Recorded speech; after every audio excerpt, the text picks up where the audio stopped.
Welcome to another edition of the Giants Huddle podcast, brought to you by Citizens, the official bank of the New York Football Giants. I'm John Schmeelk, joined by Paul Dottino. Our guest today on the Giants Huddle podcast is former Giants offensive coordinator, former offensive coordinator for a lot of places, former Notre Dame head coach, go down the list, Super Bowl champion, Charlie Weis. Charlie, how are you? I was never the offensive coordinator for the Giants, though. So he gave you a promotion, running backs coach. I would coach running backs. I'm too young. That's the problem. I should have let Paul do the intro. My first year in the league was Super Bowl 25.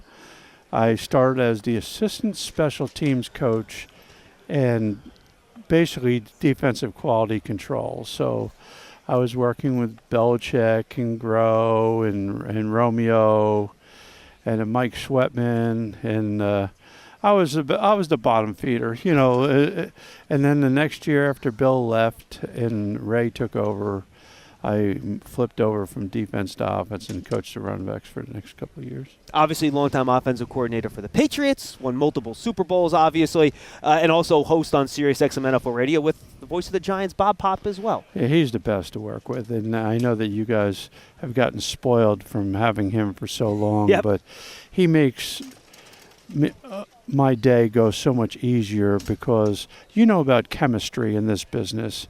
If you don't have chemistry, it just doesn't work, and he just makes it so easy, so easy to do a show. Charlie, it's all about being a Jersey guy. You know that. Well, we talk about that all the time, and trust me, here's my biggest pet peeve.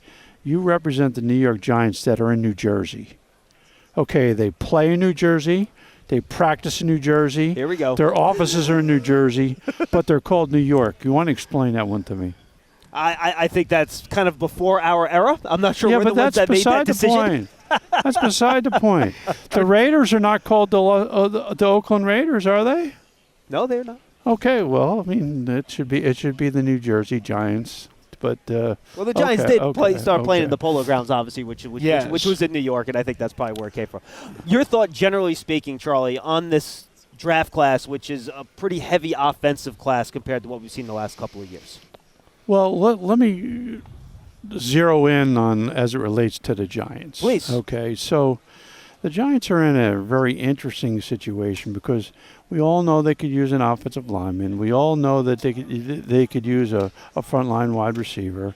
Always could use help all over the place on defense. You always could do that. But realistically, you have such an interesting, talented group at quarterback. The dilemma you're going to have is what happens if one of those top three guys is there when you're picking number 6? Which I think is unlikely, but you never know. I don't know. Mm-hmm. I think they'll go 1, 2, and 3, but I don't know that. I have no idea. I do know that the Bears will play their hand here before free agency starts. Yep. Because if they're going to trade Justin Fields, it'll be. They've already said it'll be they'll have made that decision in the next couple of weeks. Right. So let's assume the Bears trade Justin Fields. Okay, let's assume because all the tea leaves are heading in that direction. Well, then they're taking a quarterback. Washington, they're taking a quarterback. The Patriots, they should take a quarterback. I don't know if they will or they won't, but I think that the third spot in the draft will probably take a quarterback. I just don't know if it'll be them. But let's say if it's not. Let's say they take Marvin Harrison Jr. And then let's say Arizona, well, they're not taking a quarterback. They got Kyler Murray, unless that online thing the other day saying he's our franchise quarterback was just bait saying come and get him. But okay, they're not taking a quarterback. So I mean, you're already to pick 5. They're not taking a quarterback either unless there's a trade. So you could be sitting there. Now, this is not an anti-Daniel Jones comment. This is like, what do you do? Do you let one of those guys, if that guy's available? I happen to think Jaden Daniels was clearly the best player in college football this year. He was excellent. I'm not saying he's the number 1 prospect. I'm just saying he was the best college football player this year. And I watched him close because my kid's at Ole Miss. And I mean, you want to go watch Jaden Daniels? Go watch the Ole Miss LSU game. Mm-hmm. It was 100-99. And on the last play, Ole Miss win. The good guys won, by the way. But even on the last play of the game, Jaden Daniels rolls to the right, scrambles back to the left, throws a ball to the end zone that hits the receiver. It's in the receiver's hands to win the game. I almost had a heart attack. I mean, that is the dilemma you have. And I'm glad that I'm not in that seat. But as a matter of fact, I got to interview Joe yesterday. And I said, look, I'm only going to ask you one question. And here was the one question. I said, because we had a 3-man team, I'm going to ask you one question. What are you doing with Saquon, part A? What are you doing with McKinney, part B? And then with the 6th pick of the draft, you trading up, you're trading back, or what are you taking if you stand pat? Other than that, I have no questions for you. Okay, but what piece of advice would you have given him if one of those quarterbacks drops and you just said before the Giants have needs? Would you trade down? Take him. You would just take a QB? Take him. Because it's proven in this league you can't win without him. You can't win without quarterback. And Daniels had a bunch of injuries now. Mm-hmm. We can say whatever we want, but he has had a bunch of injuries. So, I mean, until you know that he's going to be – you got spoiled with Eli. He played a zillion games in a row. Not only was he a good player and a great leader and a great role model citizen and all that other stuff, but he was durable. I got to coach Tommy. He was always, every day, he's there. You don't have to worry about who's playing this week. It's going to be him. You love turf. You're good at it. So you start a turf biz. Business grows, your savings grow. Become the most celebrated name in turf. Are you ready for all that life brings? Let me ask you something, Charlie, because you were around for it. Think about Phil Simms' first 5 years in this league. So many injuries, so many people said he was a bust, so many people said it would never amount to anything because he was always hurt. And then finally, what happened? 1984, you're a Jersey guy, you know how it turned around for him. And now Phil is one of the great Giants of all time. He was able to become more durable after several years of being sidelined. I'm not saying that it can't happen. What I'm saying, I'm not saying it can't happen, but right now, until we have evidence, okay, that you've moved in that direction, then you better cover yourself, because how many teams have we seen in this league, and you can throw the Giants in there, that have gotten quarterback held because of injuries to the quarterback? Sure. Yeah. I mean, and you want your team to go down the tubes in a hurry? That'll do it. That's the quickest way for it to happen. Well, to your point, in terms of covering yourself at quarterback, let's say your original theory holds true. The first 3 picks are quarterbacks. None of those teams want to trade out. The Giants can't even trade up to get one of those guys because the Patriots, the Commanders, the Bears all decide we want to draft one of these guys. We're not moving. When you get to that second class of quarterbacks, would you be excited about drafting any one of those 3 if they get to the Giants in the second round? The Bo Nixes, the J.J. McCarthy's, the Michael Penixes. Do you think those guys are going to be good pros? In the second round, you're going to be lucky if any of those guys is there in the second round when you pick. Good old quarterback inflation, right? I'm just saying you'll be because people say, well, there might only be 4 because the common opinion. Now, you remember, I'm not on the inside anymore. Mm-hmm. So for me, I'm doing this from afar. I'm not wired in to like a lot of other people are. So the common opinion is that Caleb Williams is the first guy, and either Jaden Daniels or Drake May is second or third. Mm-hmm. That's the common opinion. And then everyone seems to think J.J. McCarthy is the next guy to go. Well, that leaves Penix and Nix, and all they did was win. Right. At a high level, playing great, both of them. The only guy Knicks couldn't beat was Penix. But both those guys played great. They both played great. So you're looking at those guys. Well, okay, Penix has a little injury history, which based off of the subject we're having, is a little bit of a question mark. But watch him play. Now, granted, he had probably one of the greatest groups of wide receivers you could ever be playing with, too, that he's throwing to. I might be able to complete passes if I was playing at Washington this year. But that being said, how could you not like the talent that those guys have? And people say, well, you better take one this year because next year's class won't be as good. remember now, I have a kid who coaches in college, and I'm on. If there's anything I do know, is because his quarterback is one of those guys next year. I mean, next year's class is going to be loaded again, and it's a good thing when you need a quarterback. You hope not to be drafted this high very often. Tell me about it. And you want to take the shot when you have one, right? So when I'm with you, Charlie. Do I believe they have a greater need for this current team at wide receiver? Yes. Do I think they have a greater need at offensive lineman? Yes. But with that being said, if one of those top guys is available, jump all over. Giants Huddle Podcast is brought to you by Citizens, the official bank of the Giants. From game day to every day, Citizens is made ready for Giant fans with insights, guidance, and solutions. Learn more at citizensbanks.com. Okay, Charlie, let me flop it to the running game for a minute because it's kind of a two-pronged question. You mentioned that you asked Joe Shane what he's going to do with Saquon Barkley. We know that there are supposedly a lot of second and third round running backs in this draft. And so many people have devalued running backs and said you can go by committee. It's, to go with the workhorse superstar guy is not the way to go anymore. What would you advise Joe to do, not only with Barkley, but in terms of filling up his running back room? Well, it starts with trying to get a deal done with Saquon. I mean, any Giant fan would be remiss if they thought that let's get rid of Saquon and save that money. I mean, who in their right mind would think that? He's their best player. It's not close for second. Mm-hmm.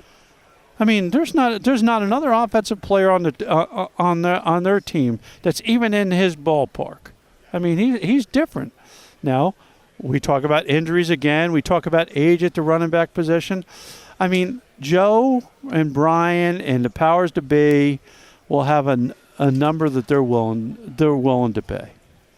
And Saquon has a number that he's looking to get. And if they can come up with a marriage, fine. But if you can't, I mean, life moves on. That's just the way it goes. And the good thing for the Giants and every other team is if it didn't work out with Saquon, and I hope it does. But if there's a bunch of free agent running backs. 1 million. That too. That you can get a lot cheaper than you can get Saquon for. Now, they're maybe not as good, okay, but they're still good. They're not as good, but they're still good. Mm-hmm. And there's a bunch of them. You look at, I can give you 12 of them that could be starting running backs that are all going to be free. 12 of them. And I can go deeper than that, but I could give you 12 of them. And I can give you guys that, I'll give you an example of one. Devin Singletary. Right. Okay, Devin Singletary played great for the Texans this year. Played really well. They had him on the cheap because he was a free agent. Buffalo had let him go. They had him on the cheap. He cost, $5 million or something like that. Well, you say, only $5 million. You do cartwheels right now to have a running back for $5 million that played as good as he did. Sure. So I think the Texans would be dumb to not get a deal done with him. But I'm just using him as a guy. That's not Eckler. That's not Henry. That's not Jacobs. That's not Saquon. I didn't give you any of the first names that rattle out of the box. I'm just giving you a guy that's a quality starter in the NFL. And the whole thing is, I just give you one. I could give you a half dozen of guys like Zach that. Moss, another guy, right, who had a lot of success in Indianapolis this year. A half dozen of them. Yeah. So, fortunately, if it didn't work out with Saquon, before you even go take one in the draft, there's guys there that could help lessen the hit from him going. Hey, Giant fans, score a taste touchdown with Hellman's, the official mayonnaise of the New York Giants, joined by Charlie Weis here at the NFL Combine.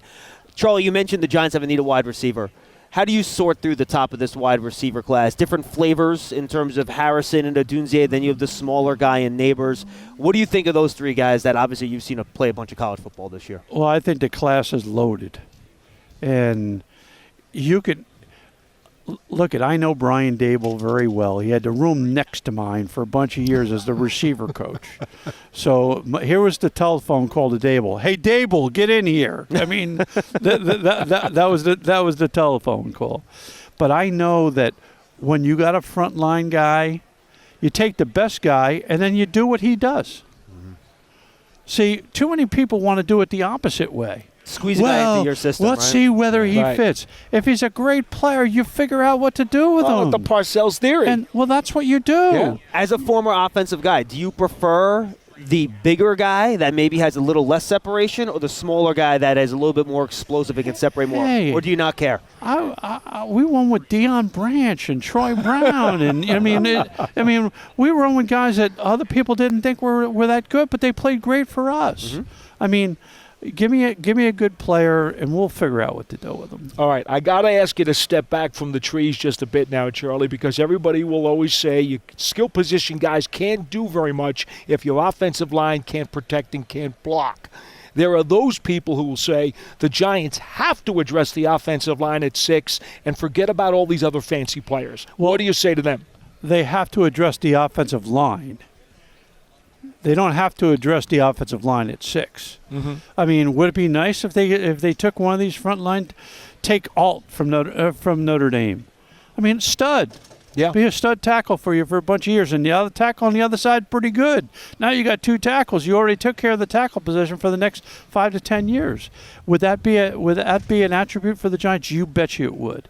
But when you're picking, you rate these guys based off of not just what position they play, but you rate them by how good they are. And if one guy's rated an 8 and another guy's rated a 7.5, guess what? Take the 8. Yeah.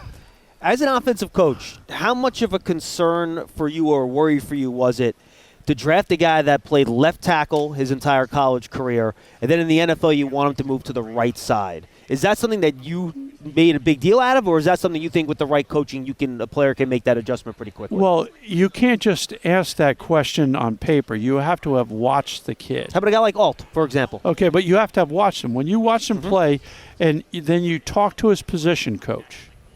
Not to the head coach, because they'll lie. Head coaches all lie. Okay, but the position coach and the strength coach, they don't lie. Right. So when you ask them what are their strengths and weaknesses, they're going to tell you the strengths and weaknesses. And some guys can transition from one side to the other, and some guys can't. So your job is to figure out whether or not, how tough the transition would be, and whether or not you think you can get it done.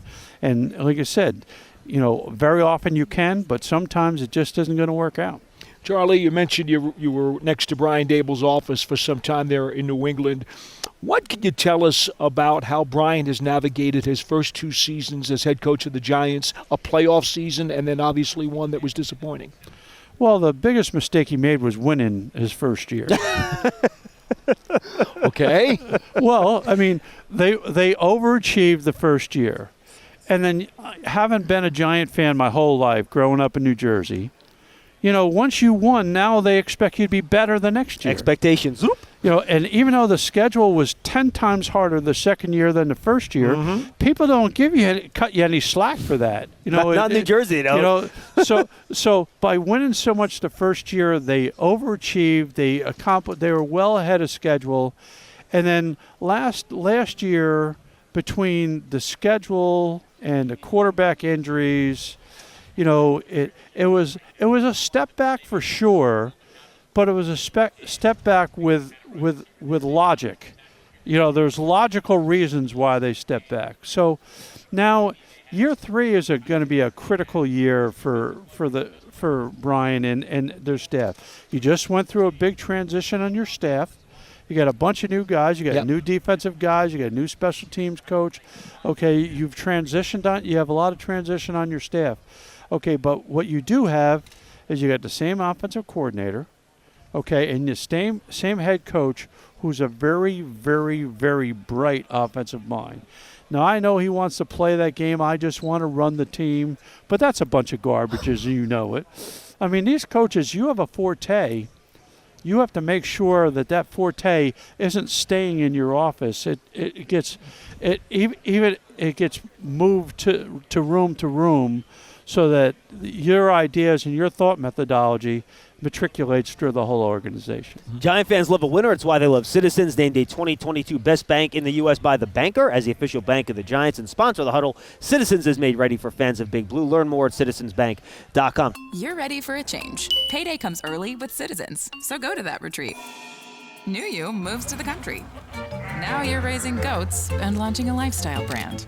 Are you ready for all that life brings? Charlie, you mentioned the new defensive coordinator. You've been on a bunch of coaching staffs when new coaches come in.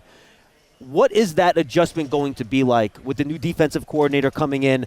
How do these conversations work that are happening now as the defensive coordinator talks to personnel people about the type of players that he wants, the type of schemes they want to run, and then how quickly can this defense get revved up and playing where it needs to as it kind of gets taught for the first time in the building? Well, start off, he came from Mike Vrabel, one of my favorites of all time. So you know about his toughness, and you know about Vrabel's meticulous. So therefore, I'm sure you're going to get a lot of the same thing.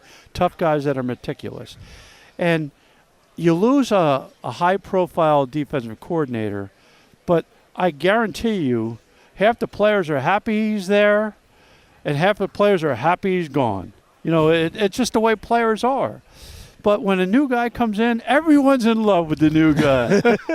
You walk in the door, everyone's in love with him. And you know how that goes. As the year goes on, people are going to, hey, this is really good for me. And for other guys, this isn't working out. I wish Wink was still here. It's just the nature of players. It's the way it is. But I do know he comes from Vrabel. And I shouldn't have to tell you anything else. Yeah. Because if you know Mike Vrabel like I do, both as a player, as a coach, I got nothing but praise to say about Mike Vrabel, and I would think that you should expect that same toughness and meticulous nature on defense to be brought to, well, they don't even call it the Meadowlands anymore. What do they call it now? MetLife Stadium. Come on. Come Proud on. sponsor of the New York Giants Football Giants. Stadium. Correct. When it comes to Giants Stadium, because we all know it's still Giants Stadium. They can call it whatever they want. So, Charlie, it sounds to me, from all that you have just said over the last 20 minutes or so that we've been here, that you don't maybe think the Giants are as far away from being back to a playoff-sniffing team as maybe some other people do, because you yourself said there were a lot of reasons why last year happened the way it did. Well, plus the bump in the salary cap really helped every organization, but it certainly helped the Giants. Because now all of a sudden the salary cap's $30 million higher than you were expecting it to be. You thought, well, maybe it'd be $225. That would be great. Well, it's $255. That extra $30 million gives you some room to wiggle now, and wiggle room is what this league's all about. You got to figure out within that cap, what can we do? How can we solve this problem? It's problem solving. Yeah. It's personnel problem solving, and that's why Joe Shane gets paid the big money. All right, final question. We talked a lot about the draft, free agency wise. Do you think the Giants need to focus in on the interior of that offensive line, that guard spot? Is it trying to fill out the defense to match what Shane Bowen wants? What do you think their focus should be in free agency? Finding guys that can fit your financial situation. Finding good guys that are team guys that can fit, regardless of how much you spend or how little you spend. Find guys that fit what you do. So, if you have needs inside in the interior, you have needs both inside and outside on the offensive line. But I'm like, okay, if we get this guy, what does that happen with the rest of them? Because one of the things that I've talked about often since I've been out of coaching is people undervalue chemistry, and especially on the offensive line. Because that's a five-man group plus all their backups. That's five guys playing as one. And I think chemistry, is important. So when you bring guys in, how are we going to piecemeal this all together to make this work so that we could be better? Real quick before you go, Charlie, Evan Neal at right tackle. We talked about offensive line before, but a lot of people are saying, well, maybe he should move to guard. Joe Shane says we still think he's a tackle, but that impacts what you're going to acquire, whether it's free agency or draft, whether or not you think that Neal will be the answer at right tackle. Well, I think if you draft a tackle, you know what the answer is. That tells you a lot. So you can't find tackles. You can find interior guys. You can't find tackles. Yep. So until you get him replaced at tackle, he can't be a guard. I also personally think he's better suited at guard than tackle. Why? Well, no, I just think without me going into technicalities, I'll let the Giant organization answer it because I'm not speaking for the Giants. Right. I just think he struggled mightily at tackle, and I think he's got a lot of athleticism and came from a program that's used to winning, and he played very well when he was in college. So you don't throw a guy like that away. Right. I mean, so what do? Well, if he can't get that done, you either let him go or move him somewhere where he can thrive. And I think that there'd be a lot less pressure on him if he played inside because you get a lot more help. As an interior offensive lineman, you got help from your inside and you got help from your outside. And less space too, right? Okay, well, when you're on tackle, you're on your own. You are on the edge. It's you and nobody out there. And sometimes you got some tight end that doesn't want to chip block, or you got some running back that won't cut block. I mean, so a lot of times it's you one-on-one versus these guys that they're paying a lot of money on the edge to come off the edge right there. So, it'll be interesting, but I think that, let's face it, there's a lot of holes that need to be filled. I think that the first answer is you got to figure out what are you going to do. You got two top flight guys that are both. You got to answer what's going to happen with Barkley and McKinney. Yeah, because I think that they're two studs. They're two of the best at what they do in the league. And once they're either there or not there, you'll know how much cap room you have left to do other deals. Yep. But you better start with your own guys, because I always believe you better figure out your own guys first, what you're going to do with your own guys before you worry about what you're doing with the other guys. Charlie, thank you so much for doing this. We appreciate it, Charlie. Before we say goodbye, tell the folks where they can find you and anything else you want to let the folks know about what you're doing. I'm with your Bob Papa. There you go. Okay, Monday through Friday, 10 a.m. Eastern Time on NFL Sirius NFL Radio. Airing it out, correct? Well, airing it out is the name only because we used to be the opening drive, but they moved us to the second slot. So we're airing it out with and it's usually me and Bob when he's not doing the Giants or doing PGA Senior Golf, when he graces me with his presence. But Monday through Friday from 10 to noon, and usually we're not big on taking phone calls because usually between the two of us, we got enough stuff to talk about. For sure. Well, I'm going to talk to Lexi. When Bob's not there, I'm going to make sure we get Lance in there with you as much as we possibly can. Okay? No, don't do that. Don't. You don't have to do that. I know that you guys would rather have him over here. So, I like to wallow away in anonymity now that I'm no one wants me to coach. I'm throwing anymore, a flag on you for unnecessary roughness. Super Bowl champion Charlie Weis. Yeah. Thank you for joining us on the Giants Huddle podcast, brought to you by Citizens, the official bank of the Giants. We'll see you next time.